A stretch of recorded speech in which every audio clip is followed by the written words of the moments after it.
In the midst of an incredible thing that's taking place here between the Platform Committee and the National Committee taking place next week, and we've been discussing quite a bit yesterday and today.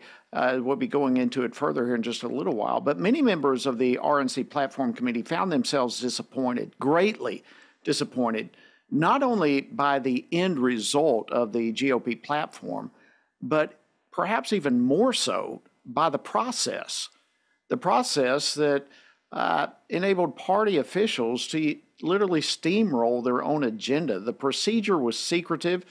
It allowed no room for back and forth or even good faith discussions. And in the end, which is most concerning to so many, protections for the unborn that the party has championed for more than 40 years, those things were abandoned. Well, joining me now to discuss this is Tamara Scott, who is a member of the Republican Platform Committee. She's from the great state of Iowa. Thank you so much, Tamara, for joining us. Welcome to Washington Watch. Thank you so much, Congressman. Let me, if I may, just a little bit of a, not a pushback, but folks, I often hear this critical or accusatory tone towards the RNC. And to be fair, the convention, the committee, the platform committee is not the RNC. It is the RNC convention, but those who are there as delegates are elected volunteers in their states, or they are selected by their governor, however that may be. But it's also then run, as you know, by a congressman, a senator, and usually a gubernatorial individual. And this time, I think it was Ed Martin as a deputy director, and Randy Evans was the director, if you will, and I think Russ Voigt was in there. So it wasn't; those are not RNC members. So I want to clarify, because the RNC members that I work, so many of the campaign or the 168 folks that I work with, we are pro-life. We are, not everyone, but we are pro-life, and they're spending our own resources, our time, our money, time away from our family to protect.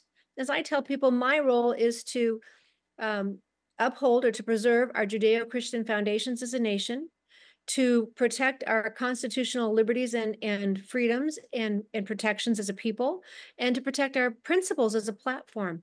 And so it was heartbreaking. You're right, it was heartbreaking. I will say the document, though it could be stronger, could be better, is not terrible. As Penny Nance said today with Concerned Women for America, it could be weaker, it could be stronger.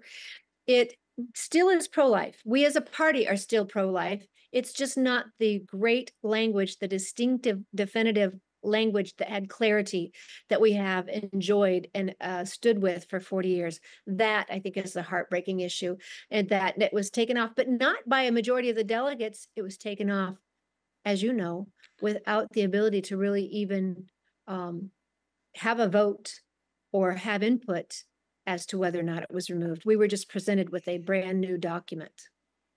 Yeah, I think that is the big issue here, and thank you for that clarification, the distinction between the RNC and the Platform Committee and so forth.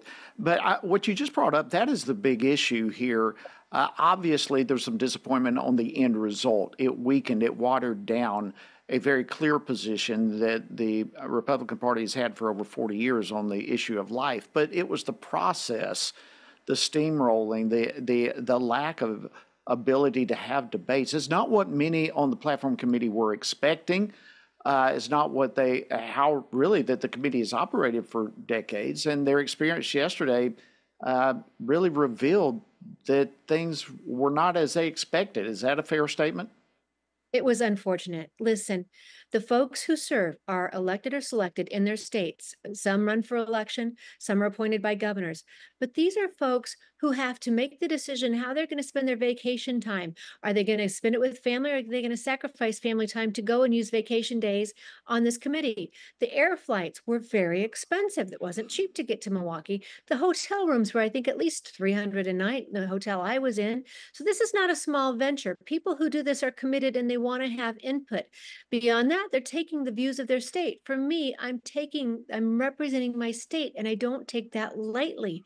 And to not even be given a chance to have discussion, to present an argument. If you lose, that's one thing, but to not even have an opportunity to get out of the gate and present your argument, it was demoralizing. It felt disrespectful for these folks to spend this kind of money and be treated with such they were dismissed. It was disheartening. We were talking about on the way home all these words that you could put with this. These folks deserved better. And we heard from folks on the platform, on the stage, that they had talked to members, people across the nation for the platform. That's great. You can go to any campus, American Legion Hall, bar, church, wherever you want to go and talk to anybody and get an opinion.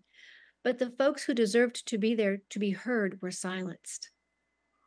Yeah, that's unbelievable. And I know you had that experience yourself that you went through. You know, when I read through the platform, Tamara, to me it reads like a campaign proposal more than a party platform. It just seems like it is a departure from that which would grab the heart of voters. It just comes across more as intended for campaign purposes. Right. So when I speak out, let me be clear to everyone. I supported Trump in 2016. I support Trump for president this year.